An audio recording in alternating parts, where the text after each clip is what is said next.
Okay so hi all welcome to ACB academy. എല്ലാവർക്കും ACB academy ഈ ആഴ്ചത്തെ current affairs സെക്ഷനിലേക്ക് സ്വാഗതം. സോ നമ്മുടെ ലാസ്റ്റ് വീക്കിൽ നമ്മൾ ഡിസ്കസ് ചെയ്ത ഇമ്പോർട്ടന്റ് ഉള്ള കറന്റ് അഫയേഴ്സ് ആണ് ഈ ഒരു വീഡിയോയിൽ നമ്മൾ ഡിസ്കസ് ചെയ്യാനായിട്ട് പോകുന്നത്. സോ ഓൾറെഡി നമ്മൾ പഠിച്ചിട്ടുള്ള ഒരുപാട് കാര്യങ്ങളുണ്ട് കറന്റ് അഫയേഴ്സ്. ലാസ്റ്റ് വീക്കിലെ എല്ലാ ദിവസങ്ങളിലെയും ഇമ്പോർട്ടന്റ് ആയിട്ടുള്ള എല്ലാ കാര്യങ്ങളും നമ്മൾ ഡിസ്കസ് ചെയ്തിരുന്നു. അതിൽ ഏറ്റവും പ്രധാനപ്പെട്ട നമ്മൾ നോക്കിയിരിക്കേണ്ട എക്സാം ഓറിയന്റഡ് ആയിട്ട് ഏറ്റവും ഇമ്പോർട്ടന്റ് ആയിട്ട് നമ്മൾ പഠിച്ചിരിക്കേണ്ട പോയിന്റ്സ് ആണ് നമ്മൾ ഈ ഒരു സെക്ഷനിൽ ചെയ്യുന്നത്. സോ എല്ലാവരും കൃത്യമായിട്ട് അറ്റൻഡ് ചെയ്യുക. എല്ലാവരും മാക്സിമം നമ്മൾ പഠിച്ചെടുത്ത കാര്യങ്ങളൊന്ന് റീകളക്ട് ചെയ്യാനായിട്ടും ഒന്ന് റിവൈസ് ചെയ്യാനായിട്ടും ഇതെല്ലാം നിങ്ങളുടെ ഓർമ്മയിലേക്ക് വരുന്നുണ്ടോ എന്ന് എല്ലാം ഒന്ന് ടെസ്റ്റ് ചെയ്യാനായിട്ടും കൂടി മാക്സിമം ഈ ഒരു സെക്ഷൻ നിങ്ങൾ യൂട്ടിലൈസ് ചെയ്യുക. Okay, so once again welcome to ACB academy. അപ്പോൾ ഒന്ന് സ്റ്റാർട്ട് ചെയ്യാം. ലാസ്റ്റ് വീക്കിൽ നമ്മൾ ഡിസ്കസ് ചെയ്ത പ്രധാനപ്പെട്ട കാര്യമായിരുന്നു Lucknow was recognised as a UNESCO creative city.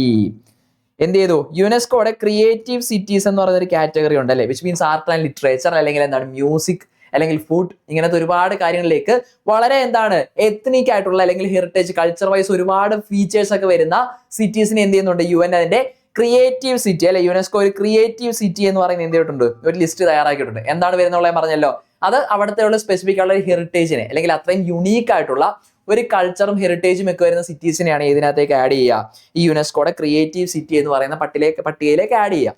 അപ്പൊ യുനെസ്കോയുടെ ഒരു പേരിൽ എത്രയാണ്? 9 സിറ്റീസ് ആണ്. ഇന്ത്യയിൽ നിന്ന് ടോട്ടൽ 9 സിറ്റീസ് ആണ് ഉള്ളത്. ആ 9 സിറ്റീസിലേക്കുള്ള ലേറ്റസ്റ്റ് അഡീഷൻ ആണ് ഏതെന്ന് പറയുന്നത് ലക്നൗ. ലക്നൗ വാസ് റെക്കഗ്നൈസ്ഡ് ആണ് UNESCO creative city of gastronomy. Gastronomy എന്ന് പറയുന്നത് എന്തുമായിട്ട് റിലേറ്റഡ് ആണ്? ഫുഡാണ് അല്ലെ. ഫുഡ് അറിയില്ല, നമ്മുടെ ലക്നൗ കബാബ്, ലക്നൗ ബിരിയാണി, ഇതൊക്കെ ഭയങ്കര ഫേമസ് ആയിട്ടുള്ള നേഷൻ വൈഡ് ഭയങ്കര ഗ്ലോബലി ഭയങ്കര റീച്ച് കിട്ടുന്ന സാധനങ്ങളാണ് അല്ലെ. അപ്പൊ അത്രയും യൂണീക്ക് ആയിട്ടുള്ള, അതായത് ലക്നൌവിന്റെ ഒരു കൾച്ചറൽ ഹെറിറ്റേജിന്റെ ഐഡന്റിറ്റി തന്നെയാണ് എന്തെന്ന് പറയുന്നത് ഫുഡ് എന്ന് പറയുന്നത് അല്ലെ. സോ ഗ്യാസ്ട്രോണമിയുടെ ബേസിൽ ക്രിയേറ്റീവ് സിറ്റി എന്ന് പറയുമ്പോൾ ദർ ഈസ് കൾച്ചറൽ എന്താണ് ട്രാൻസ്ഫറും എല്ലാം അവിടെ ഫുഡിന്റെ പേരിൽ നടക്കുന്നുണ്ട് എന്നുള്ളതാണ്. സോ ആ ഒരു ക്രിയേറ്റീവ് സിറ്റി യുനെസ്കോയുടെ ക്രിയേറ്റീവ് സിറ്റീസിലേക്കുള്ള ഇന്ത്യയിൽ നിന്നുള്ള ലേറ്റസ്റ്റ് അഡീഷൻ ആണ് ഏതെന്ന് പറയുന്നത് നമ്മുടെ ലക്നൗ എന്ന് പറയുന്നത്. ക്ലിയർ ആണോ? So Lucknow is recognised as a UNESCO creative city of gastronomy. അപ്പൊ വേറെയും 9 സിറ്റീസ് ഉണ്ട്. അതിൽ ഏതുണ്ട്? നമ്മുടെ കോഴിക്കോടുണ്ട്. Calicut is also a part of this 9 cities. എന്താണ് കാലിക്കട്ട്? എന്താണ്? ലിറ്ററേച്ചർ ആണ് അല്ലേ, ലിറ്ററേച്ചർ. കാലിക്കട്ട്, അതുപോലെ ഗ്വാളിയർ മ്യൂസിക്, ഇങ്ങനെ അതായത് സിറ്റീസ് ആണ്. ആ സിറ്റീസ് എന്തിനാണോ ഏറ്റവും ഫേമസ് അല്ലെ, ഏറ്റവും യുണീക്ക് ആയിട്ടുള്ള കൾച്ചറൽ ഹെറിറ്റേജ് എന്തെങ്കിലും പേരുള്ള സിറ്റീസ് ആണ് ഇതിലേക്ക് ആഡ് ചെയ്തിരിക്കുന്നത് ഈ യുനെസ്കോയുടെ ക്രിയേറ്റീവ് സിറ്റി എന്ന് പറയുന്നത്. അതിൽ ലക്നൗ എന്താണ്? As A creative city of gastronomy ആയിട്ടാണ്. കാലിക്കട്ട് ആണെങ്കിൽ as A creative city of literature ആയിട്ടാണ് ആഡ് ചെയ്തത്. ലക്നൗ ആണെന്നുണ്ടെങ്കിൽ it is added as A creative city of gastronomy. അവിടുത്തെ ഒരു യുണീക്ക് ആയിട്ടുള്ള ആ ഒരു ഫുഡ് കൾച്ചർ ആണ് എന്ത് ചെയ്തിരിക്കുന്നത് അവിടെ റെക്കഗ്നൈസ് ചെയ്തിരിക്കുന്നത്, യുനെസ്കോ റെക്കഗ്നൈസ് ചെയ്തിരിക്കുന്നത്. ക്ലിയർ ആണോ? ഓക്കെ അല്ലേ? അപ്പൊ അതൊക്കെയാണ്. അതുപോലെ തന്നെ നമ്മുടെ സ്റ്റേറ്റ് ഫോർമേഷൻ ഡേയ്സ് നമ്മൾ പഠിച്ചായിരുന്നു. കേരള ഫോർമേഷൻ നമുക്ക് അറിയാലോ, 1956 നവംബർ 1 എന്ത് ഫോം ചെയ്തത്? കേരള ഫോം ചെയ്തത് നമുക്കറിയാം. അന്ന് കേരളം മാത്രമാണോ? അല്ല, കേരളത്തിൽ മാത്രമല്ല അന്ന് സ്റ്റേറ്റ് ഫോർമേഷൻ ഡേ വരുന്നത്. അപ്പൊ കേരളം അല്ലാതെ ബാക്കി ഏതൊക്കെ സ്റ്റേറ്റ്സ് ആണ്? കർണാടക, കേരള, ഛത്തീസ്ഗഡ്, ഹരിയാന, മധ്യപ്രദേശ്. ഈ സ്റ്റേറ്റ്സിന്റെ എല്ലാം ഫൗണ്ടേഷൻ ഡേ എന്ന് പറയുന്നത് എന്താണ്? നവംബർ 1 അപ്പൊ കേരളം നമുക്ക് ഓൾറെഡി അറിയാം. കേരളം കൂടാതെ കർണാടക അന്ന് തന്നെയാണെന്നുള്ളത് വളരെ കോമൺ ആയിട്ട് നമുക്ക് അറിയാവുന്ന ഒരു കാര്യമാണ്. അപ്പൊ കേരളയും കർണാടകയും കൂടാതെ ഛത്തീസ്ഗഡ് എന്ന് പറയുമ്പോൾ ഇയർ ഓർക്കുക, നമുക്കറിയാലോ 25th ആനിവേഴ്സറി ആണ് ഈ വർഷം ആഘോഷിച്ചത്. 25th ആനിവേഴ്സറി ആയിരുന്നു. 56 ഇല്ല അല്ലെ, പുതിയ സ്റ്റേറ്റ് ആണ്. 25th ആനിവേഴ്സറി ആണ്. അതിന്റെ ഒരു കാര്യങ്ങൾ പഠിച്ചില്ലേ, ഛത്തീസ്ഗഡിന്റെ 25th ആനിവേഴ്സറി ആയിട്ട് ബന്ധപ്പെട്ടിട്ട് നരേന്ദ്രമോദി ഒരു വലിയൊരു സ്റ്റേറ്റ് പ്രോഗ്രാം ഒക്കെ ഇവിടെ അനൗൺസ് ചെയ്തിരുന്നു. വലിയൊരു ഡെവലപ്മെന്റ് പ്രോഗ്രാം ഒക്കെ എന്ത് ചെയ്തിരുന്നു, ഛത്തീസ്ഗഡിൽ റീസെന്റ് അനൗൺസ് ചെയ്തിരുന്നു. അപ്പൊ കർണാടക, കേരള, ഛത്തീസ്ഗഡ്, ഹരിയാന, മധ്യപ്രദേശ്. കർണാടക, കേരളയുടെ ഓൾറെഡി നമുക്ക് അറിയാം. ഛത്തീസ്ഗഡ് ഓൾറെഡി നമ്മൾ പഠിച്ചാണ് 25th ആനിവേഴ്സറി. ഛത്തീസ്ഗഡ് ഓർത്തിരിക്കുക. അത് കൂടാതെ ഹരിയാനയുണ്ട്, മധ്യപ്രദേശും ഉണ്ട്. ഇതിന്റെ എല്ലാം സ്റ്റേറ്റ് ഫൗണ്ടേഷൻ ഡേ എന്നാണ്? നവംബർ 1 ഇതിന്റെ എല്ലാം സ്റ്റേറ്റ് ഫൗണ്ടേഷൻ ഡേ നവംബർ 1 എന്നുള്ളത് എന്ത് ചെയ്യാം, ഓർത്തിരിക്കുക. ക്ലിയർ ആണല്ലോ? ഓക്കെ അല്ലേ? അപ്പൊ ഇതാണ് നോട്ട് ചെയ്യേണ്ട ഒരു ഇമ്പോർട്ടന്റ് ആയിട്ടുള്ള ഒരു കാര്യം എന്ന് പറയുന്നത്. ദെൻ നമ്മുടെ national marine fisheries census was launched അല്ലെ. നാഷണൽ മറൈൻ ഫിഷറീസ് സെൻസസ് എന്ത് ചെയ്യുന്നു? കഴിഞ്ഞ ദിവസം നമ്മുടെ കൊച്ചിയിൽ CMFRI ഇല്ലേ, central marine fisheries and research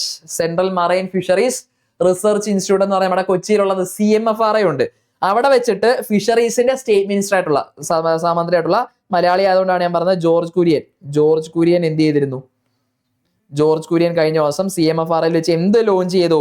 നമ്മുടെ national marine fisheries census of 2025 national marine fisheries census ആര് ലോഞ്ച് ചെയ്തു?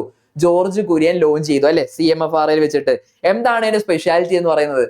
This India's first fully digitalised fisheries census ആണ് ഈ ലോഞ്ച് ചെയ്തിരിക്കുന്നത്. ക്ലിയർ ആണോ? It is a first India അല്ലെ India's first fully digitised fisheries census ആണ് കഴിഞ്ഞ ദിവസം ലോഞ്ച് ചെയ്ത നാഷണൽ മറൈൻ ഫിഷറീസ് സെൻസസ് എന്ന് പറയുന്നത്. ലോഞ്ച് ചെയ്തത് കൊച്ചിയിൽ വെച്ചിട്ടാണ്, CMFRAയിലാണ്. കേന്ദ്ര സ്റ്റേറ്റ് മിനിസ്റ്റർ ആയിട്ടുള്ള ജോർജ് കുര്യനാണ്, ഫിഷറീസിന്റെ സ്റ്റേറ്റ് മിനിസ്റ്റർ ആയ ജോർജ് കുര്യനാണ് എന്ത് ചെയ്തിരിക്കുന്നത്, ഇത് ലോഞ്ച് ചെയ്തിരിക്കുന്നത്. ക്ലിയർ അല്ലേ? അപ്പോ national marine fisheries census was launch. എന്താണ് speciality? It is India's first fully digitalised fisheries census ആണ് 2025 നാഷണൽ മറൈൻ ഫിഷറീസ് സെൻസസ് എന്ന് പറയുന്നത്. ക്ലിയർ ആണോ? ഓക്കെ അല്ലേ? സെറ്റ് അല്ലേ? ഇത്രയും കാര്യങ്ങൾ ഓക്കെ ആണല്ലോ? Set, yes. ഓക്കെ. അപ്പൊ അത് കൂടാതെ നമ്മുടെ കേന്ദ്ര സാഹിത്യ അക്കാദമി കഴിഞ്ഞ ദിവസം എന്ത് ചെയ്യുന്നു, they released Hindi translation of ലിത്വാനിയയുമായിട്ടുള്ള ഇന്റർനാഷണൽ റിലേഷൻസ് ബിൽഡ് ചെയ്യുന്നതിന്റെ ഭാഗമായിട്ട്, ആ ഒരു കൾച്ചറൽ ബ്രിഡ്ജ് ബിൽഡ് ചെയ്യുന്നതിന്റെ ഭാഗമായിട്ട് ലിത്വാനിയൻ നോവൽ ആയിട്ടുള്ള ദ ലാസ്റ്റ് ഡേ എന്ന് പറയുന്ന നോവൽ, ആരാണ് ഓതർ എന്നറിയാവോ? ലാസ്റ്റ് ഡേ എന്ന് പറയുന്ന നോവലിന്റെ ഓതർ ആരാണെന്ന് അറിയോ? ജറോസ്ലവാസ് മെൽനിക്കാസ് എന്ന് പറയുന്ന ഓതറിന്റെ ആണ്. ജറോസ്ലവാസ് മെൽനിക്കാസ് എന്ന് പറയുന്നത് ജസ്റ്റ് അറിഞ്ഞിരിക്കുക, ജസ്റ്റ് ഒന്ന് പഠിക്കാൻ വേണ്ടി പറഞ്ഞുള്ളൂ. അപ്പൊ ജറോസ്ലവാസ് മെൽനിക്കാസ് എന്ന് പറയുന്ന ഒരു ലിത്വാനിയൻ ഓതറിന്റെ ദ ലാസ്റ്റ് ഡേ എന്ന് പറയുന്ന നോവൽ എന്ത് ചെയ്തു, കഴിഞ്ഞ ദിവസം ഇന്ത്യയിലെ ഹിന്ദിയിലേക്ക് ദ അന്തിം ദിൻ എന്ന പേരിൽ എന്ത് ചെയ്തു, ട്രാൻസ്ലേറ്റ് ചെയ്തായിരുന്നു അല്ലെ. അപ്പൊ ഇതാ ലിത്വാനിയയുമായിട്ടുള്ള ഇന്ത്യയുടെ റിലേഷൻസ് ബിൽഡ് ചെയ്യുന്ന ഒരു കൾച്ചറൽ ട്രാൻസ്ഫറിന്റെ ഭാഗമായിട്ടാണ് എന്ത് ചെയ്തിരിക്കുന്നത്, ലിത്വാനിയൻ നോവലായിട്ടുള്ള ദ ലാസ്റ്റ് ഡേ എന്ന് പറയുന്ന നോവൽ അന്തിം ദിൻ എന്ന പേരിൽ എന്ത് ചെയ്തു, ഹിന്ദിയിലേക്ക് കഴിഞ്ഞ ദിവസം ട്രാൻസ്ലേറ്റ് ചെയ്തു അല്ലെ. നമ്മുടെ സാഹിത്യ അക്കാദമി കഴിഞ്ഞ ദിവസം എന്ത് ചെയ്തു, they translated the novel, Lithuanian novel ആയിട്ടുള്ള the last day as Antim Din to Hindi. Clear ആണോ? ഓക്കെ അല്ലേ? ഇത്രയും പോയിന്റ്സ് ഓക്കെ ആണോ? ഇത്രയും പോയിന്റ്സ് ക്ലിയർ ആണല്ലോ? ഓക്കെ അല്ലേ? സോ ഇന്ത്യയിലെ 9th യുനെസ്കോ ക്രിയേറ്റീവ് സിറ്റി ഏതാണ്? ലക്നൗ ആണ്. സ്റ്റേറ്റ് ഫോർമേഷന്റെ ഏതൊക്കെ നമ്മൾ പഠിച്ചു? കർണാടക, കേരള, ഛത്തീസ്ഗഡ്, ഹരിയാന, മധ്യപ്രദേശ്. എല്ലാം സ്റ്റേറ്റ് ഫൗണ്ടേഷന്റെ November 1 എന്ത് ചെയ്തു, അവർ ആചരിച്ചു. അതുപോലെ MFC എന്ത് ലോഞ്ച് ചെയ്തു? National marine fisheries census. ഈ വർഷത്തെ MFC national marine fisheries census എന്ത് ചെയ്തു, ലോഞ്ച് ചെയ്തതിന്റെ സ്പെഷ്യാലിറ്റി എന്ന് പറയുന്നത് India's first fully digitised fisheries census ആണ് എന്ത് ചെയ്തിരിക്കുന്നത്, ഈ നിലവിൽ വന്നിരിക്കുന്നത്. അത് കൂടാതെ ലാസ്റ്റ് ഡേ അന്തിം ദിൻ എന്ന് പറയുന്ന അല്ലെ ഒരു നോവൽ, ലിത്വാനിയൻ നോവൽ ഹിന്ദിയിലേക്ക് അന്തിം ദിൻ എന്നുള്ള പേരിൽ എന്ത് ചെയ്യുകയും ചെയ്യും, ട്രാൻസ്ലേറ്റ് ചെയ്യുകയും ചെയ്തു. ക്ലിയർ ആണല്ലോ? ഓക്കെ. ഇത്രയും പോയിന്റ്സ് ഓക്കെ അല്ലേ? അപ്പൊ നമുക്ക് അടുത്ത പോയിന്റ്സിലേക്ക് പോകാം. നെക്സ്റ്റ് വരുന്നത് ഇന്റർനാഷണൽ സോളാർ അലയൻസിന്റെ 8th അസംബ്ലി എന്ത് ചെയ്യുന്നു, കഴിഞ്ഞ ദിവസം വന്നിരുന്നു. അത് ആ ഒരു ഗ്ലോബൽ സോളാർ ട്രാൻസ്ഫോർമേഷൻ ലീഡ് ചെയ്തത് ആരാണ്?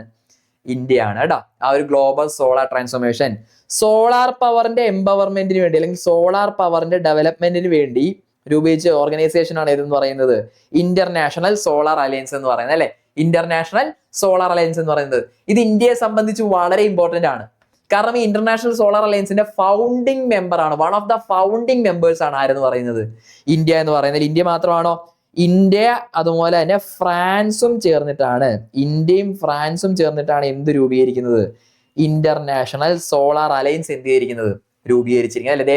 These two are the founding members of international solar alliance. പക്ഷെ കറന്റ് ദേർ ആർ 121 മെമ്പേഴ്സ്. നിലവിൽ എത്രയുണ്ട്? 121 മെമ്പേഴ്സ് ഉണ്ട് ഇന്റർനാഷണൽ സോളാർ അലയൻസിൽ. അപ്പൊ ഈ 121 മെമ്പേഴ്സ് വരുന്ന ഇന്റർനാഷണൽ സോളാർ അലയൻസിൽ ഇത്തവണത്തെ ഗ്ലോബൽ സോളാർ ട്രാൻസ്ഫോർമേഷൻ ലീഡ് ചെയ്ത ആരാണ്? ഇന്ത്യയാണ്. ഇറ്റ് വാസ് 8th അസംബ്ലി അല്ലെ. 8th അസംബ്ലി ആയിരുന്നു നടന്നിരുന്നുള്ളത്. എന്ത് ചെയ്യുക, ഓർത്തിരിക്കുക. അപ്പൊ ഞാൻ സോളാർ പവർ ഡെവലപ്പ് ചെയ്യുക എന്നുള്ളതാണ് ഇന്ത്യ ഒരു കാര്യം എന്ന് പറയുന്നത്. അതിന്റെ ഭാഗമായിട്ട് ഇന്ത്യ ലോഞ്ചിലെ സൺറൈസ് നെറ്റ്വർക്ക്, സൺറൈസ് എന്ന് പറയുന്ന ഒരു നെറ്റ്വർക്ക് അല്ലെ, വിച്ച് മീൻസ് ഈ സോളാർ പവറുമായിട്ട് ബന്ധപ്പെട്ടുള്ള ഇന്റർനാഷണൽ റിലേഷൻസ് ഡെവലപ്പ് ചെയ്യുന്നതിന് വേണ്ടി ലോഞ്ച് ചെയ്ത ഒരു പ്രോഗ്രാമാണ് സൺറൈസ് നെറ്റ്വർക്ക് എന്ന് പറയുന്നത് അല്ലെ. എന്തിനെ ഡിപ്പെൻഡ് ചെയ്യുന്നു? സോളാർ പവറിന്റെ ഇന്റർനാഷണൽ റിലേഷൻസ്, ഇന്റർനാഷണൽ ട്രാൻസ്ഫേഴ്സിനെ ഡെവലപ്പ് ചെയ്യാൻ വേണ്ടിയാണ് വന്നത്. ആൻഡ് ഈ ഒരു ഗ്ലോബൽ മാർക്കറ്റ് ബിൽഡ് ചെയ്യുന്നതിന്റെ ഭാഗമായിട്ട്, അവിടെ എന്താണ്, one sun one world one grid എന്ന് പറയുന്ന ഒരു പ്രോഗ്രാമും കൂടി എന്ത് ചെയ്തു, ഒരു പോളിസിയും കൂടി ഇവിടെ എന്ത് ചെയ്തിട്ടുണ്ട്, ലോഞ്ച് ചെയ്തിട്ടുണ്ട്. ക്ലിയർ ആണോ? അതുപോലെ തന്നെ SIDS, small industries, small islands developing states എന്ന് പറയുന്ന, സ്മോൾ ഐലൻഡ്സ് ഡെവലപ്പിംഗ് സ്റ്റേറ്റ്സ് എന്ന് പറയുന്ന ചെറിയ ഡെവലപ്പിംഗ് കൺട്രീസിലേക്ക് ഐലൻഡ് നേഷൻസിന് വേണ്ടിയുള്ള സിഡ്സ് എന്ന് പറയുന്ന സ്മോൾ ഐലൻഡ്സ് ഡെവലപ്പിംഗ് സ്റ്റേറ്റ്സ് എന്ന് പറയുന്ന പ്രോഗ്രാം കൂടെ എന്താണ് ഇത്തവണത്തെ ISAയുടെ ഭാഗമായിട്ട് ലോഞ്ച് ചെയ്യുക. അതൊക്കെ ഇന്റർനാഷണൽ സോളാർ അലയൻസിന്റെ ഡെവലപ്മെന്റ് പ്രോഗ്രാംസ് ആണ് കേട്ടോ. സൺറൈസ്, OSOWOG, അതുപോലെ സിഡ്സ് എന്നൊക്കെ പറയുന്നത് എന്താണ്, OSOWOG എന്താണ്, one sun one world one grid എന്നുള്ളതാണ്. ഇതൊക്കെ ISAയുടെ പോളിസീസ് ആണ് കേട്ടോ. ഒന്ന് നോട്ട് ചെയ്ത് വെക്കുക. ഓക്കെ. അപ്പൊ അടുത്ത നമുക്ക് വരുന്നത് ഫേമസ് ആർക്കിയോളജിസ്റ്റ് ആയിട്ടുള്ള പ്രൊഫസർ രവീന്ദ്ര കോരിഷെട്ടാർ അല്ലെ. Is one of the India's most finest archaeologist ആണ് ആരെന്ന് പറയുന്നത്. ഒരുപാട് ഇന്റർനാഷണൽ ഓർഗനൈസേഷനിലും UN അടക്കമുള്ള ഇന്റർനാഷണൽ ഓർഗനൈസേഷൻസിലൊക്കെ വർക്ക് ചെയ്ത ഇന്ത്യയുടെ one of the most റിനോൺഡ് archaeologist ആണ് ആരെന്ന് പറയുന്നത് രവീന്ദ്ര കോരിഷെട്ടാർ എന്ന് പറയുന്നത്. ഇദ്ദേഹത്തിന് കഴിഞ്ഞ ദിവസം കർണാടകയുടെ ഹയസ്റ്റ് സിവിലിയൻ അവാർഡായിട്ടുള്ള രാജ്യോത്സവ അവാർഡ് നൽകി എന്ത് ചെയ്തു? ആദരിച്ചു അല്ലെ. സോ രാജ്യോത്സവ അവാർഡ് എന്ന് പറയുന്നത് എന്താണ്? കർണാടക സ്റ്റേറ്റിന്റെ ഹയസ്റ്റ് സിവിലിയൻ അവാർഡാണ് അല്ലെ. കേരളത്തിൽ നമ്മളിപ്പോ എന്താണ് പുതിയതായിട്ട് കേരളശ്രീ എന്നൊക്കെ പറഞ്ഞിട്ട് അവാർഡിന്റെ ആയിരിക്കും പറഞ്ഞിട്ടില്ലേ. അപ്പൊ ഈ കർണാടക സ്റ്റേറ്റിന്റെ ഹയസ്റ്റ് സിവിലിയൻ അവാർഡാണ് എന്തെന്ന് പറയുന്നത്? രാജ്യോത്സവ അവാർഡ് എന്ന് പറയുന്നത്. ആ രാജ്യോത്സവ അവാർഡ് കഴിഞ്ഞ ദിവസം ആർക്ക് കൊടുത്തു? ആർക്കിയോളജിസ്റ്റ് ആയിട്ടുള്ള രവീന്ദ്ര കോരിഷെട്ടാറിന് കഴിഞ്ഞ ദിവസം പ്രസന്റ് ചെയ്തു. Was honoured with Rajyotsava award of Karnataka Rajyotsava award of 2025. ആർക്കായിരുന്നു? രവീന്ദ്ര കോരിഷെട്ടാറിനായിരുന്നു. ഏത് ഡിപ്പാർട്ട്മെന്റ് ആണ്? ആർക്കിയോളജി ആണ് അല്ലെ. ആർക്കിയോളജി ഇന്ത്യയിലെ one of the famous archaeologist ആണ് ആരെന്ന് പറയുന്നത്? രവീന്ദ്ര കോരിഷെട്ടാർ. നോട്ട് ചെയ്യല്ലോ. യെസ്. ആൻഡ് നമ്മുടെ വേർഡ് ഓഫ് ദ ഇയർ 2025 എപ്പോഴും നമ്മൾ പഠിച്ചിരിക്കേണ്ടത്. ലാസ്റ്റ് നമ്മൾ ബ്രെയിൻ റോട്ട് ഒക്കെ പഠിച്ച ഓർമ്മയില്ലേ? Brain rot. അപ്പോൾ ഈ ഇയറിലെ വേർഡ് ഓഫ് ദി ഇയറിന് ഒരു പ്രത്യേകതയുണ്ട്. For the first time in the history ഈ തവണത്തെ വേർഡ് ഓഫ് ദി ഇയർ എന്ന് പറയുന്നത് എന്താണ്? ഒരു numerical word of the year ആണ്. വിച്ച് മീൻസ് ഒരു നമ്പറിനാണ് എന്ത് ചെയ്തിരിക്കുന്നത്? ഇത്തവണത്തെ വേർഡ് ഓഫ് ദി ഇയർ വന്നിരിക്കുന്നത്. അത് 67 എന്നുള്ള വേർഡ് ആണ് കേട്ടോ. 67 ആണ്. 67 എന്ന് പറയുന്ന ആ ഒരു നമ്പറാണ്. ഇത് ആക്ച്വലി 67 എന്നാണോ പ്രൊനൗൺസ് ചെയ്യുക? അല്ല, നമ്മൾ ഇതിനെ 67 എന്നാണ് കേട്ടോ പ്രൊനൗൺസ് ചെയ്യുക. 67. ആക്ച്വലി ഇതിന്റെ ഫുൾ അർത്ഥമൊക്കെ പറഞ്ഞു തരാൻ എനിക്ക് തന്നെ ആക്ച്വലി എന്നെ നോക്കിയിട്ട് എന്താണ് എന്നുള്ള കംപ്ലീറ്റ്ലി മനസ്സിലായിട്ടില്ല. കുറച്ച് വീടാണ് അറിയുന്നത്. നമ്മുടെ കുറച്ച് ഒരു ജെൻസി ട്രെൻഡ് ആണ്. നിങ്ങൾ അത്ര മനസ്സിലാക്കിയത് ഒരു ജെൻസി ട്രെൻഡ് ആണ് എന്ത് ചെയ്യുക? ഈ 67 എന്നുള്ള വേർഡ് റിപ്പീറ്റ് ആയിട്ട് യൂസ് ചെയ്യുക എന്നുള്ളത്. സിമ്പിൾ ആയിട്ട് അതിന്റെ ഒറിജിൻ എങ്ങനെയാണെന്ന് ഞാൻ പറഞ്ഞുതരാം. സ്ട്രെല്ലി എന്ന് പറയുന്നത് അല്ലെ, സ്ട്രെല്ലി എന്ന് പറയുന്ന ഒരു റാപ്പറിന്റെ ഒരു റീസെന്റ് ആൽബത്തിനകത്ത് ഈ 67 എന്ന് എന്ത് ചെയ്യുന്നുണ്ട്? റിപ്പീറ്റ് ചെയ്യുന്നുണ്ട്. അത് പല രീതിയിൽ പല മീനിങ്ങിൽ പല കോണ്ടെക്സ്റ്റിൽ ഈ 67 എന്ന് പറയുന്ന വേർഡ് എന്ത് ചെയ്യുന്നുണ്ട്? യൂസ് ചെയ്യുന്നുണ്ട്. അതായത് പിണങ്ങി പോവുക, അല്ലെങ്കിൽ ഗെറ്റ് ലോസ്റ്റ്, അല്ലെങ്കിൽ വിട്ടു, അങ്ങനെ ഒരുപാട് വേർഡ്സിന് പകരമായിട്ട് അർത്ഥങ്ങൾ കോണ്ടെക്സ്റ്റിന് പകരമായിട്ട് ഈ 67 എന്ന് പറയുന്ന വേർഡ് എന്ത് ചെയ്യുന്നുണ്ട്? അതിനകത്ത് യൂസ് ചെയ്യുന്നുണ്ട്. അതിന് പ്രത്യേകിച്ച് ലിറ്ററൽ മീനിങ് ഒന്നും ഇല്ല. അതൊരു മീമാണ്. ആക്ച്വലി ഒരു ജെൻസിയുടെ ഒരു മീം കൾച്ചറിന്റെ ഭാഗമായിട്ട് ഒറിജിനേറ്റ് ചെയ്ത ട്രെൻഡായ ഒരു വേർഡാണ് ഏതെന്ന് പറയുന്നത്? 67 എന്ന് പറയുന്നത്. അല്ല, അതിന് പ്രത്യേകിച്ച് ലിറ്ററൽ മീനിങ് ഇല്ല. അത് പല കോണ്ടെക്സ്റ്റിൽ എന്ത് ചെയ്യുന്നുണ്ട്? യൂസ് ചെയ്യുന്നുണ്ട് എന്നുള്ളത് എന്ത് ചെയ്യുന്നത് മതി മനസ്സിലായി. ഒറിജിൻ ഈ സ്ട്രെല്ലിയുടെ ഒരു റാപ്പിൽ നിന്നാണെന്നുള്ളത് എന്ത് ചെയ്യുക? ഒന്ന് മനസ്സിലാക്കിയിരിക്കും. ഓക്കെ, അപ്പോൾ ഇത്രയും സിമ്പിൾ ആയിട്ട് word of the year 2025 select ചെയ്തിരിക്കുന്നത് 67 എന്ന് പറയുന്ന നമ്പർ ആണ്. 67 എന്ന് പറയുന്ന നമ്പറാണ് വേർഡ് ഓഫ് ദ ഇയർ 2025 ആയിട്ട് ഡിക്ലെയർ ചെയ്തിരിക്കുന്നത് എന്നുള്ളത് എന്ത് ചെയ്യുക? ഓർത്തിരിക്കുക. ക്ലിയർ അല്ലേ? ഓക്കെ അല്ലേ? ഇനി അടുത്തതായിട്ട് നമ്മുടെ non aligned movement NAM mid term ministerial മീറ്റിംഗിന്റെ, അതായത് NAM എന്താണ്? നോൺ അലൈൻഡ് മൂവ്മെന്റ് ആണ്. ഈ വർഷത്തെ അതായത് 19ാമത്തെ നോൺ അലൈൻഡ് മൂവ്മെന്റിന്റെ മിനിസ്ട്രി മീറ്റിംഗിൽ ഇന്ത്യൻ ഡെലിഗേഷൻ അല്ലെങ്കിൽ ഇന്ത്യ ലീഡ് ചെയ്യുന്നത് ആരാണ്? മിനിസ്റ്റർ അല്ലെ, നമ്മുടെ ഫോറിൻ അഫയേഴ്സിന്റെ സ്റ്റേറ്റ് മിനിസ്റ്റർ ആയിട്ടുള്ള കീർത്തി വർദ്ധൻ സിംഗ് ആണ്. എന്താണ് ഈ നോൺ അലൈൻഡ് മൂവ്മെന്റ്? ഇന്ത്യയും കൂടെ ഫൗണ്ടിങ് മെമ്പർ ആയിട്ടുള്ള, നമ്മുടെ നെഹ്റുവിന്റെ ടൈമിലാണ് ഇന്ത്യയും കൂടെ ഫൗണ്ടിങ് മെമ്പർ ആയിട്ടുള്ള ഒരു ഓർഗനൈസേഷൻ ആണ് ഏതെന്ന് പറയുന്നത്? നമ്മൾ ഈ പറഞ്ഞ ഇത്. ഇവിടെ ആക്ച്വലി 125 മെമ്പേഴ്സ് ആണ്. ഈ ചെറുതായിട്ട് ഇത് 125 മെമ്പേഴ്സ് ആണ്. ISA മെമ്പേഴ്സ് എന്ന് പറയുന്നത് 125 മെമ്പേഴ്സ് ആണ് കേട്ടോ. അപ്പൊ ഈ നെഹ്റു എന്ന് സ്റ്റാർട്ട് ചെയ്ത എന്താണ് എന്ന് പറയുന്നത്? നോൺ അലൈൻഡ് മൂവ്മെന്റ് എന്ന് പറയുന്നത് എന്താണ്? ഇന്ത്യ, അതുപോലെ റഷ്യ, സോവിയറ്റ് യൂണിയന്റെ ഒക്കെ അലൈസിൽ, അല്ലെങ്കിൽ അവരുടെ ഡയറക്റ്റ് അലൈസ് അല്ലാത്ത ഏതിന്റെ? ഇന്ത്യയുടെയും സോവിയറ്റ് യൂണിയൻ, ഏറ്റവും വലിയ ഗ്ലോബൽ പവേഴ്സ് ആയിട്ടുള്ള, ഇന്ത്യ അല്ല, യുഎസിന്റെയും സോവിയറ്റ് യൂണിയന്റെയും എന്താണ്? ബ്ലോക്സിൽ, അവരുടെ അലൈഡ് ബ്ലോക്സിൽ മെമ്പേഴ്സ് അല്ലാത്ത എല്ലാ കൺട്രീസിന്റെയും കൂടെ ഒരു ഓർഗനൈസേഷൻ ആണ് ഏതെന്ന് പറയുന്നത്? യുഎസും റഷ്യയാണ് കേട്ടോ, മാറിപ്പോവാണ്. യുഎസും റഷ്യയാണ്. അപ്പോൾ ഇന്ത്യ നോൺ അലൈൻഡ് മൂവ്മെന്റിലെ മെമ്പേഴ്സ് ആണ്. അപ്പൊ യുഎസിന്റെ റഷ്യയുടെ ആണോ? ഇന്ത്യയിലെ ലോകത്തിലെ മേജർ പവേഴ്സ് ആയിട്ടുള്ള യുഎസിന്റെ റഷ്യയുടെ ഡയറക്റ്റ് അലൈസിൽ ഉൾപ്പെടാത്ത, അല്ലെങ്കിൽ അവർ ലീഡ് ചെയ്യുന്ന ഒരു ബ്ലോക്സിൽ ഉൾപ്പെടാത്ത എല്ലാ കൺട്രീസും കൂടെ വരുന്ന ഒരു ഓർഗനൈസേഷൻ ആണ് ഏതെന്ന് പറയുന്നത്? NAM നോൺ അലൈൻഡ് മൂവ്മെന്റ് എന്ന് പറയുന്നത്. India was also founding member. ഇന്ത്യയും ഒരു ഫൗണ്ടിങ് മെമ്പർ തന്നെയായിരുന്നു. നെഹ്റു ഇതിന്റെ ഫോർമേഷനിൽ ഒരുപാട് ഇമ്പോർട്ടൻസ് ഉള്ള ഒരാളാണ് അല്ലെ, അറിയാമല്ലോ. ഫൗണ്ടിങ് മെമ്പർ എന്ന് നമുക്ക് പറയാൻ പറ്റുന്ന തന്നെ ആരാണ്? നെഹ്റുവിനെയാണ്. ഇന്ത്യ ആണ്. ഓക്കെ, അപ്പൊ ഇന്ത്യയിലേക്ക് വരുമ്പോഴത്തേക്ക് അവർ നോൺ അലൈൻഡ് മൂവ്മെന്റ് അതിലേക്ക് വരുമ്പോഴത്തേക്ക് മിഡ് ടേം മിനിസ്ട്രിയൽ മീറ്റിംഗിൽ ഇത്തവണ ലീഡ് ചെയ്തിരിക്കുന്ന ആരാണ്? കീർത്തി വർദ്ധൻ സിംഗ് ആണ്. ടോട്ടൽ 125 മെമ്പേഴ്സ് ആണ് ഇവിടെ വരുന്നത്. ആകെ 125 രാജ്യങ്ങൾ ഏതിൽ പങ്കെടുക്കുന്നുണ്ട്? ഈ നോൺ അലൈൻഡ് മൂവ്മെന്റിന്റെ ഈ ഒരു ഓർഗനൈസേഷന്റെ പാർട്ടാണ്. അപ്പോൾ ഈ ഒരു മീറ്റിംഗിൽ ഇത്തവണത്തെ ഇന്ത്യൻ ഡെലിഗേഷനെ ലീഡ് ചെയ്തിരിക്കുന്നത് മിനിസ്റ്റർ ഓഫ് സ്റ്റേറ്റ് ആയിട്ടുള്ള, ഡിഫൻസിന്റെ മിനിസ്റ്റർ ഓഫ് സ്റ്റേറ്റ് ഉള്ള കീർത്തി വർദ്ധൻ സിംഗ് ആണെന്നുള്ള കാര്യം എന്ത് ചെയ്യുക? ഒന്ന് നോട്ട് ചെയ്തിരിക്കുക. ക്ലിയർ ആണോ? ഓക്കെ അല്ലേ? സെറ്റ് അല്ലേ? ദെൻ നമുക്ക് വരുന്നത് ഈ റീസെന്റ് ആയിട്ട് നമ്മുടെ യൂണിയൻ ഹെൽത്ത് മിനിസ്ട്രിക്ക് എന്ത് ലഭിച്ചു എന്നുള്ളത് അറിയാവോ? They are achieve 3 Guinness world records. ഏത് പോളിസിക്കാണ്, അല്ലെങ്കിൽ ഏത് സ്കീമിനാണ്? For the scheme Swasth Nari Sashakt Parivar അഭിയാന്റെ ഭാഗമായിട്ട് യൂണിയൻ ഹെൽത്ത് മിനിസ്ട്രിക്ക് 3 ഗിന്നസ് വേൾഡ് റെക്കോർഡ്സ് ആണ് ലഭിച്ചിരിക്കുന്നത് അല്ലെ. ഇന്ത്യയുടെ ഹെൽത്ത് സെക്ടർ എന്ന് പറയുന്നത് അത്യാവശ്യം നമുക്കറിയാലോ കുറെ അച്ചീവ്മെന്റ്സും കാര്യങ്ങളെല്ലാം വരുന്നതാണ്. അപ്പൊ ഏറ്റവും റീസെന്റ് ആയിട്ട് ഇന്ത്യയുടെ എന്താണ് ഈ സ്വസ്ഥ നാരി സശക്ത് പരിവാർ അഭിയാൻ എന്ന് പറയുന്ന ആ ഒരു പോളിസിക്ക് 3 ഗിന്നസ് വേൾഡ് റെക്കോർഡാണ് ആർക്ക് ലഭിച്ചത്? Indian health ministry. അതിൽ ഏറ്റവും പ്രധാനപ്പെട്ടതെന്ന് പറയുന്നത്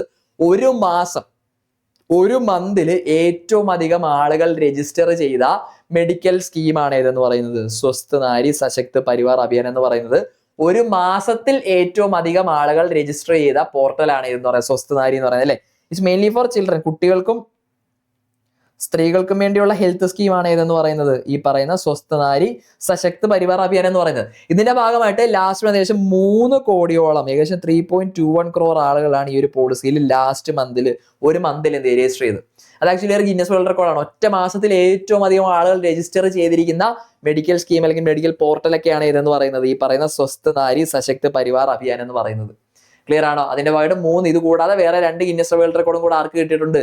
യൂണിയൻ ഹെൽത്ത് മിനിസ്ട്രിക്ക് കിട്ടിയിട്ടുണ്ട്. ക്ലിയർ അല്ലേ? ഓക്കെ ആണല്ലോ? സെറ്റ് അല്ലേ? യെസ്. അപ്പോ അടുത്തത് നമ്മുടെ ഡിഫൻസ് സർവീസസിന്റെ ഫിനാൻഷ്യൽ അഡ്വൈസർ ആയിട്ട് ആരെ അപ്പോയിന്റ് ചെയ്തു? ഡോക്ടർ ശ്രീ രാജ്കുമാർ അറോറ അപ്പോയിന്റ് ചെയ്തു അല്ലെ. അപ്പൊ ഡിഫൻസ് സർവീസസിന്റെ ഫിനാൻഷ്യൽ അഡ്വൈസർ ആയിട്ട് അപ്പോയിന്റ് ചെയ്തത് ആരെയാണ്? രജത് കുമാർ അറോറയാണ്. So Rajat Kumar Arora was appointed as a financial adviser of defence services. ഇന്ത്യയിലെ ഡിഫൻസ് സർവീസസിന്റെ ഫിനാൻഷ്യൽ അഡ്വൈസർ ആയിട്ട് റീസെന്റ് അപ്പോയിന്റ് ചെയ്യപ്പെട്ട വ്യക്തി ആരാണ്? രജത് കുമാർ അറോറയാണ് കേട്ടോ. രജത് കുമാർ അറോറയാണ്. ക്ലിയർ ആണല്ലോ? ഓക്കെ അല്ലേ? അതുപോലെ തന്നെ ഇന്ത്യയുടെ UAE ഇന്ത്യയുടെ അംബാസഡർ ഡെസിഗ്നേറ്റ് ആയിട്ട് അപ്പോയിന്റ് ചെയ്തിരിക്കുന്ന ആരെയാണ്? ഡോക്ടർ ദീപക് മിറ്റലിനെയാണ്. ഡോക്ടർ ദീപക് മിറ്റലിനെയാണ് അല്ലെ. UAE ഇന്ത്യൻ അംബാസഡറിന്റെ ഡെസിഗ്നേറ്റ് ആയിട്ട് അപ്പോയിന്റ് ചെയ്തിരിക്കുന്നതും ആരെയാണ്? അത് ഡോക്ടർ ദീപക് മിറ്റലിനെയാണ്. സോ ഫിനാൻഷ്യൽ ഡിഫൻസ് സർവീസസിന്റെ ഫിനാൻഷ്യൽ അഡ്വൈസർ രാജ്കുമാർ അറോറയാണ്. UAE ഇന്ത്യൻ അംബാസഡർ ഡെസിഗ്നേറ്റ് ആയിട്ട് വന്നിരിക്കുന്നത് ദീപക് മിറ്റലാണ്.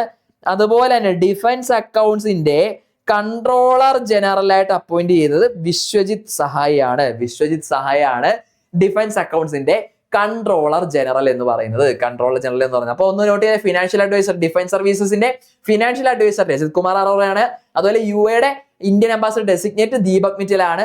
ഡിഫൻസ് അക്കൗണ്ട്സിന്റെ കൺട്രോളർ ജനറൽ വിശ്വജിത് സഹായ് ആണ്. ഇത്രയും കാര്യങ്ങളൊന്ന് നോട്ട് ചെയ്യാമല്ലോ.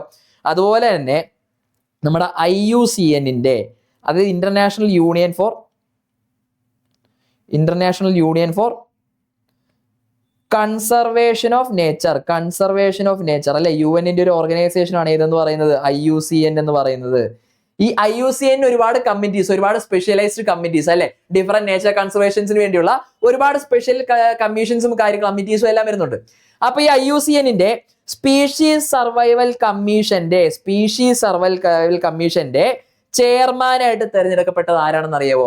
ഇന്ത്യക്കാരനായിട്ടുള്ള wild life trust of India എന്ന് പറയുന്ന, അറിയില്ല, ആനക്കൊമ്പ് അല്ലെങ്കിൽ ആനകൾക്ക് വേണ്ടിയൊക്കെയുള്ള ഒരു പോച്ചിങ്ങിന്റെ ഒക്കെ ഇതുമായിട്ട് ബന്ധപ്പെട്ടിട്ട് അതിനകത്തുള്ള വേട്ടയാടലുമായിട്ടൊക്കെ ബന്ധപ്പെട്ടിട്ട് അതിന്റെ അഗെയിൻസ്റ്റ് ആയിട്ട് ഫോം ചെയ്ത അല്ലെങ്കിൽ അതിന്റെ അവയർനെസ്സിന് വേണ്ടി ഫോം ചെയ്ത ഓർഗനൈസേഷൻ ആണ് wild life trust of India എന്ന് പറയുന്നത്.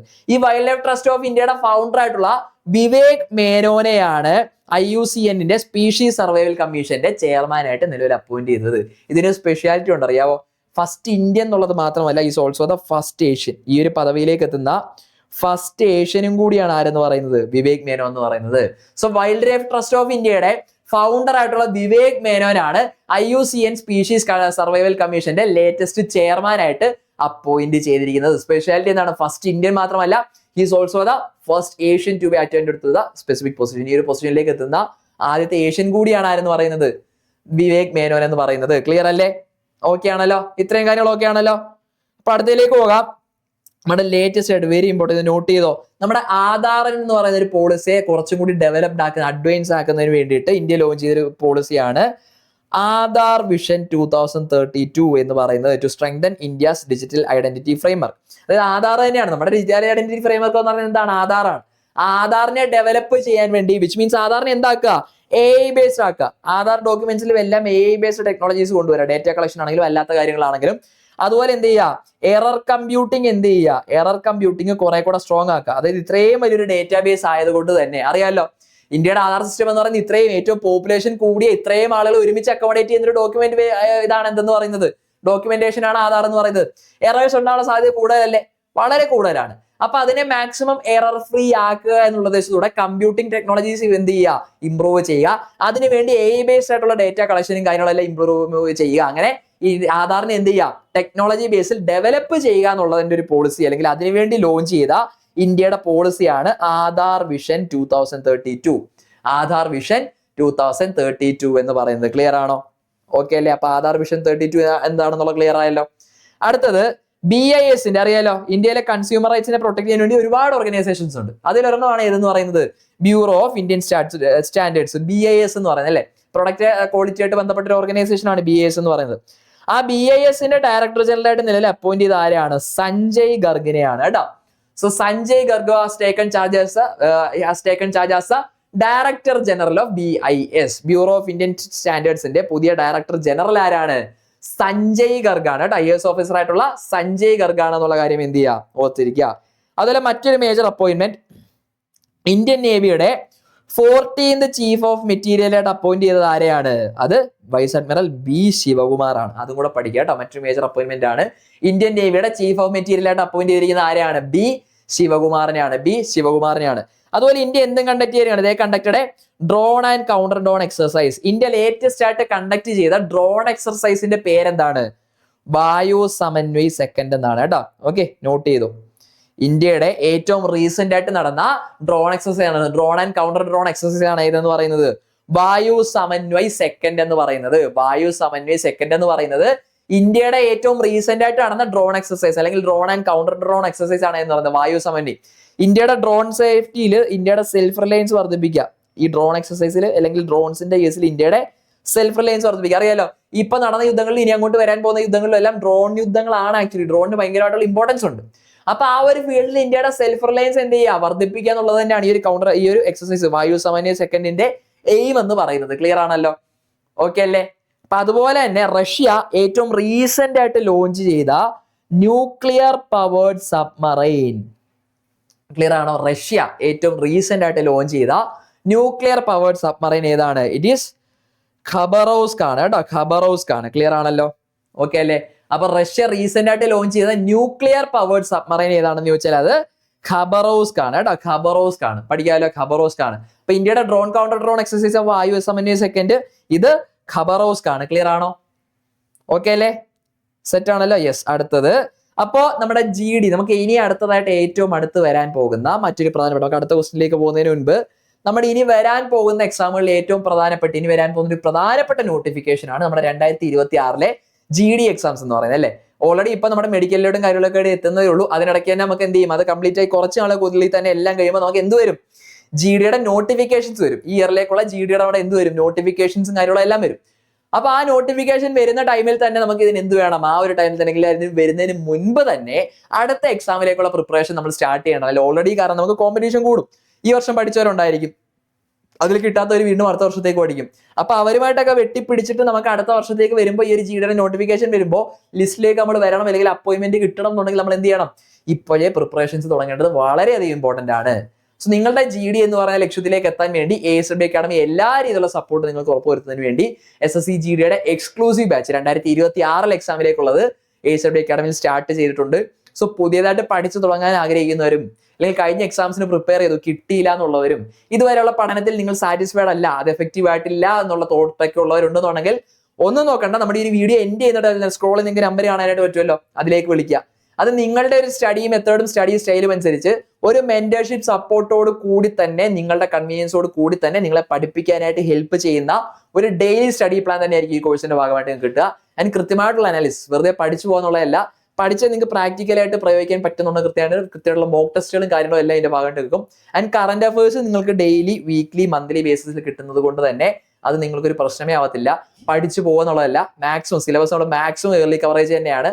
ആ പഠിച്ച് നമ്മൾ കംപ്ലീറ്റ് ചെയ്യുന്ന സിലബസ് കൃത്യമായിട്ട് നിങ്ങളിലേക്ക് ഫീഡ് ചെയ്യാൻ വേണ്ടി ഡെയിലി ഒക്കെ എന്താണ് റിവിഷൻ സെക്ഷൻസും കാര്യങ്ങളും എല്ലാം ഇതിന്റെ ഭാഗമായിട്ട് കൃത്യമായിട്ട് നമ്മൾ കണ്ടക്ട് ചെയ്യുന്നതായിരിക്കും. അപ്പൊ താല്പര്യമുള്ളവരെല്ലാം വീഡിയോ എൻ്റെ ആകുമ്പോൾ തന്നെ സ്ക്രോളിൽ നമ്പർ കാണാം, അതിലേക്ക് ഒന്ന് കോൺടാക്ട് ചെയ്യുക കേട്ടോ. ക്ലിയർ ആണല്ലോ? യെസ്. അടുത്ത റഷ്യയുടെ മറ്റൊരു ന്യൂക്ലിയർ പവേർഡ് വെപ്പണിനെ കുറിച്ചാണ് പറഞ്ഞത്. ഇത് നമുക്ക് എന്തല്ല, സബ്മറൈൻ അല്ല, it is A nuclear powered under water super weapon ആണ്. സിംപ്ലി പറഞ്ഞാൽ ഒരു അണ്ടർ വാട്ടർ ടോർപിഡോ ആണ്. ഒരു അണ്ടർ വാട്ടർ ടോർപിഡോ അറിയാലോ, ടോർപിഡോ എന്ന് നമ്മുടെ മിസൈൽ പോലത്തെ സാധനങ്ങൾ, ഈ പോയിന്റഡ് ആയിട്ട് വരുന്ന വെപ്പൺസ് ആണ് ടോർപിഡോ എന്ന് പറയുന്നത്. സോ റഷ്യ റീസെന്റ് ആയിട്ട് എന്താണ് ടെസ്റ്റ് ചെയ്ത, സക്സസ്ഫുൾ ആയിട്ട് ടെസ്റ്റ് ചെയ്ത ഒരു nuclear powered under water super weapon അല്ലെങ്കിൽ nuclear powered under water torpedo ആണ് ഏതെന്ന് പറയുന്നത് പൊസൈഡൺ എന്ന് പറയുന്നത് കേട്ടോ. പൊസൈഡൺ ആണ്, നോട്ട് ചെയ്യാമല്ലോ. പൊസൈഡൺ ആണ്, ക്ലിയർ അല്ലേ? ഓക്കെ ആണല്ലോ. അപ്പൊ പൊസൈഡൺ ആണ്. പൊസൈഡൺ ആണ് റഷ്യ റീസെന്റ് ആയിട്ട് ടെസ്റ്റ് ചെയ്ത അണ്ടർ വാട്ടർ സൂപ്പർ വെപ്പൺ എന്ന് പറയുന്ന പൊസൈഡൺ ആണ്. അതുപോലെ നമ്മുടെ ഹിന്ദുസ്ഥാൻ എയറോനോട്ടിക്സ് ലിമിറ്റഡ് റീസെന്റ് ആയിട്ട് എന്ത് ചെയ്യുന്നു, ഇന്ത്യയിൽ തന്നെ നിർമ്മിക്കുന്ന ആദ്യത്തെ ഒരു പാസഞ്ചർ എയർക്രാഫ്റ്റ് ആണ് ഏതെന്ന് പറയുന്നത്, SJ-100 എയർക്രാഫ്റ്റ് എന്ന് പറയുന്നത്. SJ-100 എയർക്രാഫ്റ്റ് എന്ന് പറയുന്നത് ഇന്ത്യയിൽ റീസെന്റ് ആയിട്ട് നമ്മുടെ HAL ആണ്, ഹിന്ദുസ്ഥാൻ എയറോനോട്ടിക്സ് ലിമിറ്റഡ് എന്ന ഇന്ത്യയിൽ this is a first domestic manufactured passenger aircraft ആണ് വരാൻ പോകുന്നത്. അത് ഏതാണ്? SJ-100 ആണ്. HAL ഇന്ത്യയിൽ തന്നെ ഡൊമസ്റ്റിക് ആയിട്ട് മാനുഫാക്ചർ ചെയ്യുന്ന പാസഞ്ചർ എയർക്രാഫ്റ്റ് എന്ന് പറയുന്നത്. ക്ലിയർ അല്ലേ? ഓക്കെ ആണല്ലോ.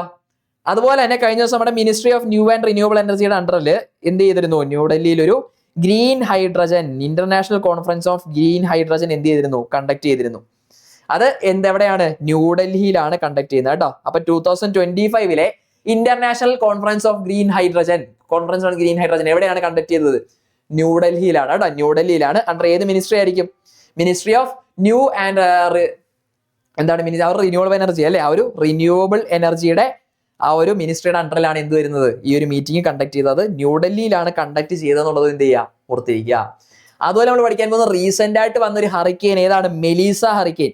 ഈ മെലീസ ഹറിക്കെയിൻ കാരണം വലിയ നഷ്ടങ്ങളുണ്ടായ ജമൈക്കയിലേക്കും ക്യൂബയിലേക്കും എന്ത് ചെയ്തു, ഇന്ത്യ ഒരു ഹ്യൂമാനിറ്റേറിയൻ അസിസ്റ്റൻസ് എന്ത് ചെയ്തിരുന്നു, പ്രൊവൈഡ് ചെയ്തിരുന്നു അല്ലെ? അപ്പൊ ഇവിടെ അറിഞ്ഞിട്ടുണ്ടെങ്കിൽ മെലീസ റീസെന്റ് ആയിട്ട് വന്ന എന്താണ്, ഹറിക്കെയിൻ ആണ് അല്ലെ? ഈ മെലീസ ഹറിക്കെയിൻ എവിടെയായിരുന്നു? മെലീസ ഹറിക്കെയിൻ പ്രധാനമായിട്ട് അഫക്ട് ചെയ്ത 2 രാജ്യങ്ങളാണ്. ഏതൊക്കെ? ജമൈക്കയും അതുപോലെ ക്യൂബയുമാണ്.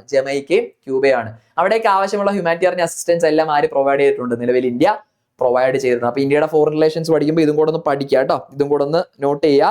അപ്പൊ മെലീസ ഹറിക്കെയിൻ എവിടെയാണ് മെയിൻ ആയിട്ട് എഫക്ട് ചെയ്തതെന്ന് ചോദിച്ചാൽ ഏതൊക്കെ കൺട്രീസിലാണ്? ജമൈക്കയിലും അതുപോലെ ക്യൂബയിലുമാണ്. ക്ലിയർ അല്ലേ?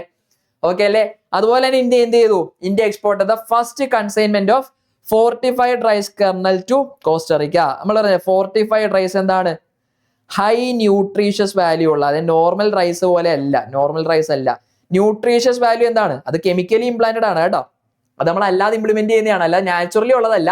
നമ്മൾ ആർട്ടിഫിഷ്യൽ ആയിട്ട് എന്ത് ചെയ്യുന്നു, വൈറ്റമിൻസും മിനറൽസും എല്ലാം ആഡ് ചെയ്ത അങ്ങനത്തെ ന്യൂട്രീഷണൽ വാല്യൂ എന്താണ്, വളരെ കൂടിയ റൈസ് ഒരു ഗ്രെയിൻ ആണ് എന്തെന്ന് പറയുന്നത്, ഫോർട്ടിഫൈഡ് റൈസ് കർണൽ എന്ന് പറയുന്നത് അല്ലെ. ഇതിന്റെ ഒരു കൺസൈൻമെന്റ് നമ്മളിപ്പോ എങ്ങോട്ടേക്ക് സെൻഡ് ചെയ്തു?